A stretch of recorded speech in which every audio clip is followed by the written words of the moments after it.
Txertoak, energia garbiak, teknologia berriak, nekazaritza jasangarriko sistemak. Zientziak konplexua dena bideragarri bihurtzen du.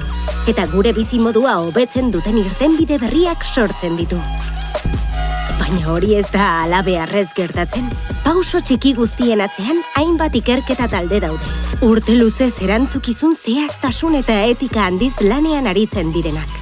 Gure komunitate zientifikoari esker, hemen ere garapenaren abangoardian gaude, aurrerapen garrantzitsuekin.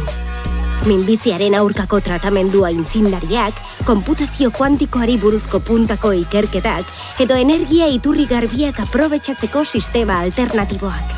Hemen egindako zientzia, hemendik kanpo ere bizitzako betzen dituena. EITB, gizarte transformazioan ekinean.